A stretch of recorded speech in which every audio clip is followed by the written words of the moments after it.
Assalamualaikum warahmatullahi wabarakatuh. Selamat malam semuanya.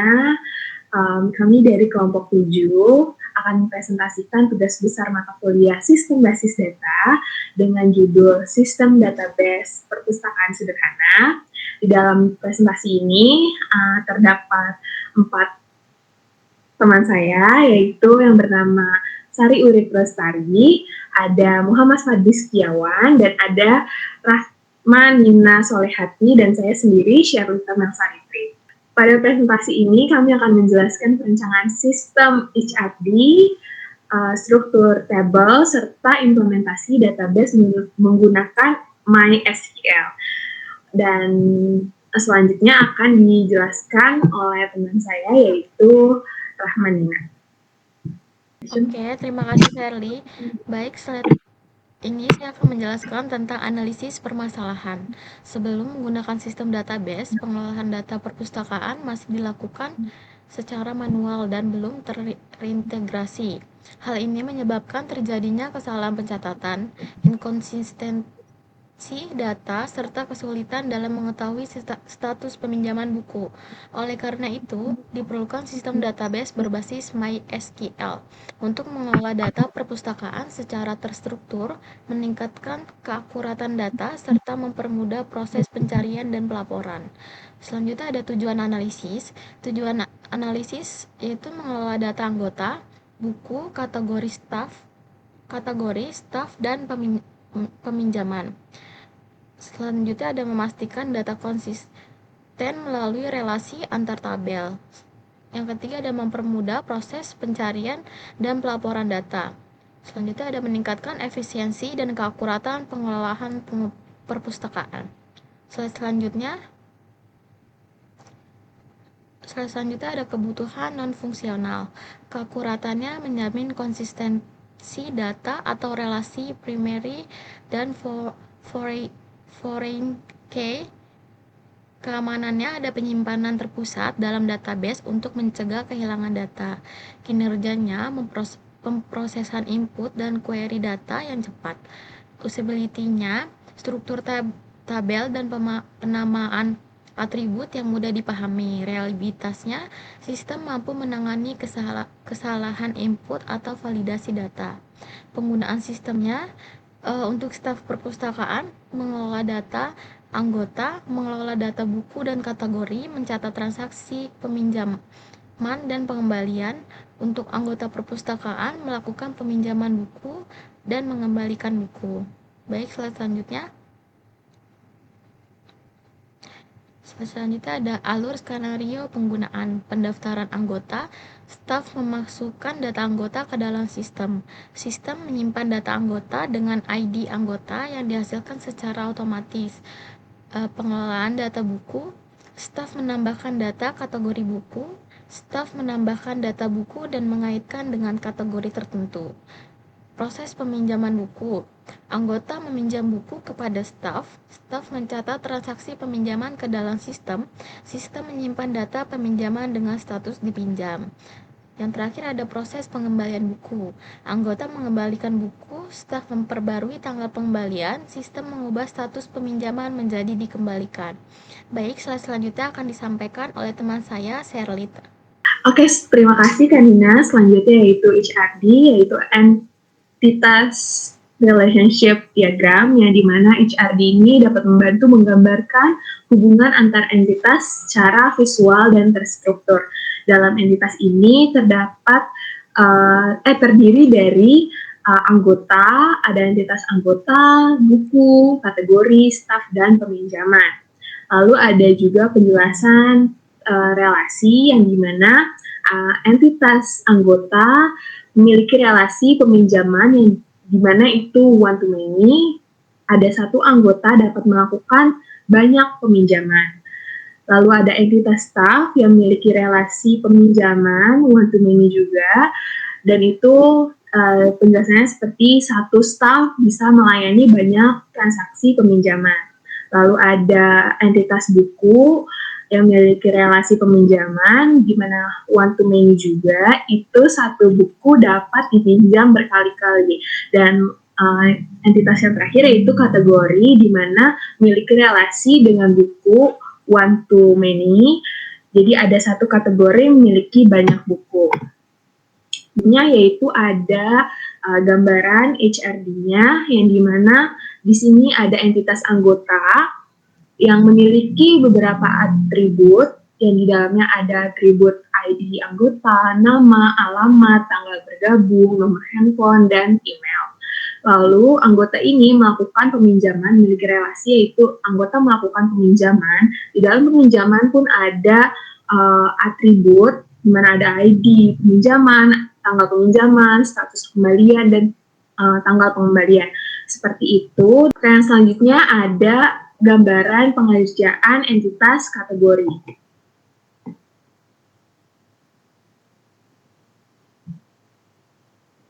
Di sini ada entitas buku yang memiliki relasi memiliki, dia memiliki, dan dia melakukan relasi dengan entitas kategori.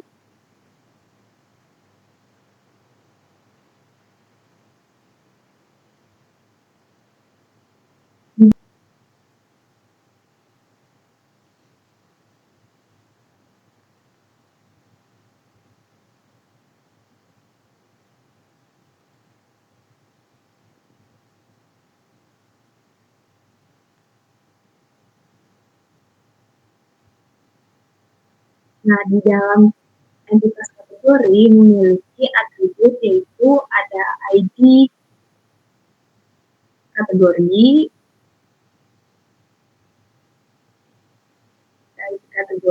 ada nama kategori, dan ada describe atau deskripsi. Yang selanjutnya ada tabel data yang akan dijelaskan oleh teman saya, yaitu Muhammad Fadli Setiawan. Muhammad Fadli Setiawan.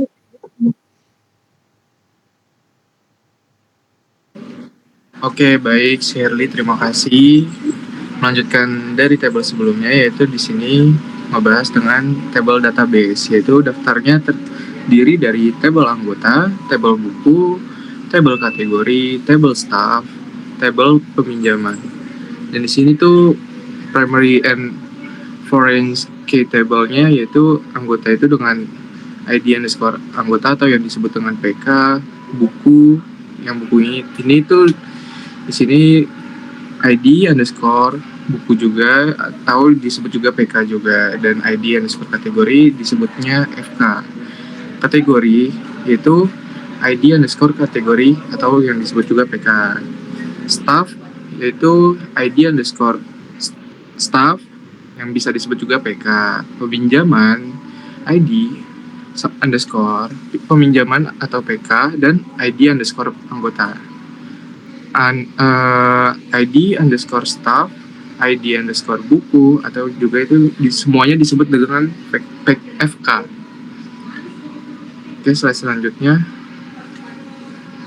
Dari tabel tersebut menggambarkan relasional seperti tabel anggota, tabel staff, dan tabel buku berelasi dengan tabel peminjaman yang memiliki kardinalitas one to many. Begitupun dengan tabel kategori berelasi dengan tabel buku dengan kardinalitas one to many. Oke, slide selanjutnya ini ada berupa video pembuatan tabel relasi anggota. Dengan primary key, yaitu ada ID underscore anggota, atributnya yaitu nama, alamat, tanggal bergabung, nomor handphone, dan juga email. Selanjutnya akan dibacakan oleh Kasari. Oke, terima kasih Fadli. Mungkin selanjutnya ada penjelasan mengenai implementasi database melalui MySQL. Yang pertama ada pembuatan database-nya dengan membuka MySQL melalui command prompt, terus menampilkan database dengan show database, membuat database perpustakaan 04 dengan perintah create database, lalu menggunakan database perpustakaan 04 dengan perintah use database. Selanjutnya,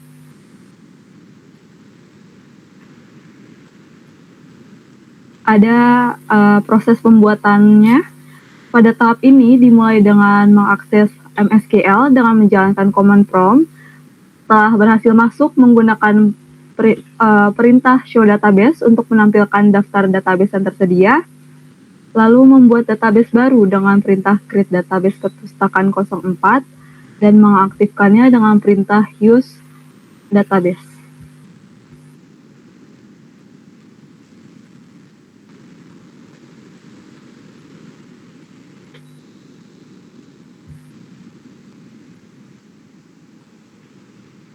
Nah, slide selanjutnya ada pembuatan tabel, primary key, dan foreign key.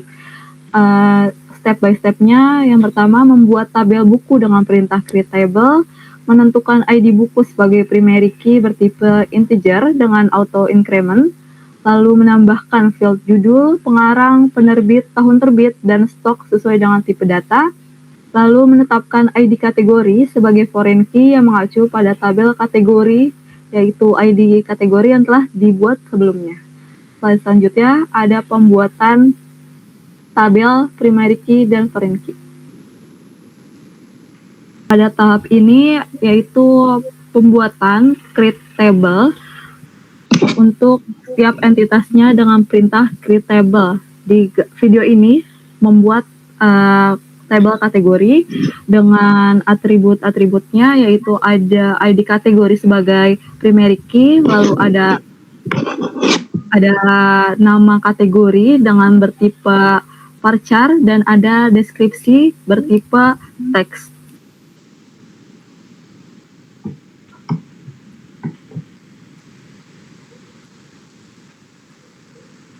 Lalu di sini ada tahapan yaitu show dan deskripsi tabel.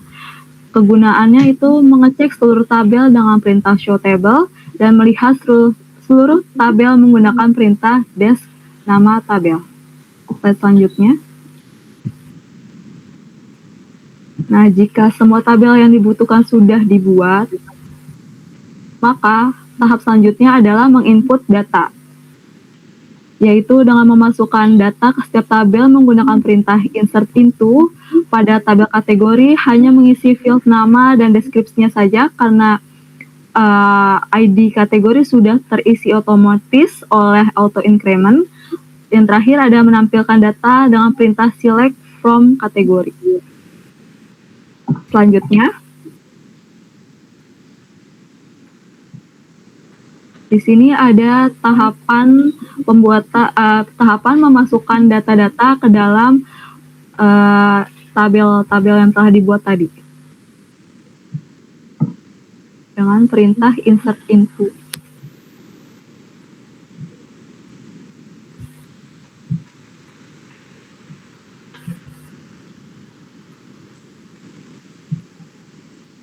Mungkin slide selanjutnya.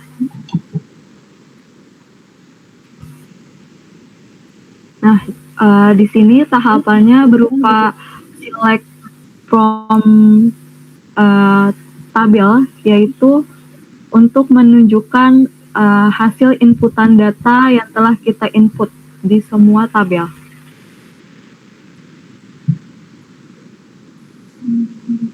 Mungkin slide selanjutnya. Yang terakhir ada tahapan penggabungan data, yang kegunaannya untuk yang pertama memastikan seluruh data pada setiap tabel sudah terinput, yang kedua menggunakan perintah join untuk menggabungkan tabel-tabel yang saling berelasi, yang ketiga menjadikan tabel pinjaman sebagai data utama, yang keempat menghubungkan tabel anggota, buku, kategori, dan staff, yang keempat menampilkan informasi lengkap seperti nama anggota, judul buku, kategori, dan nama petugas. Nah, mungkin itu aja tahapan-tahapan dari mulai ERD, tahapan membuat tabel relasional, dan juga tahapan implementasi MSQL. Di sini dapat menarik kesimpulan, yaitu yang pertama, database MySQL membantu pengelolaan perpustakaan agar lebih efektif, data dapat tersimpan rapi, terintegrasi, dan minim kesalahan. Yang terakhir ada sistem memudahkan pencarian dan pembuatan laporan peminjaman. Mungkin akan saya kembalikan kepada Shirley. Oke, baik. Terima kasih teman-temanku semuanya, Kak Fadli, Kak Sari, dan Kandina. Sebagai penutup yang sudah disampaikan tadi, bahwa penerapan sistem database perpustakaan sederhana ini berbasis MySQL mampu membantu pengelolaan perpustakaan menjadi lebih efektif dan terstruktur. Dengan demikian, presentasi hasil tugas akhir dari kelompok 7 kami yang dapat kami sampaikan. Kami ucapkan terima kasih banyak atas perhatian dari Bapak, Ibu, dan teman-teman semuanya. Kami mengucapkan terima kasih banyak sebesar-besarnya. Apabila ada pertanyaan yang akan dimasukkan, boleh di kolom komentar, dipersilakan. Saya akhiri, wabillahi taufiq wal hidayah. Wassalamualaikum warahmatullahi wabarakatuh. Bye. Terima kasih. Waalaikumsalam.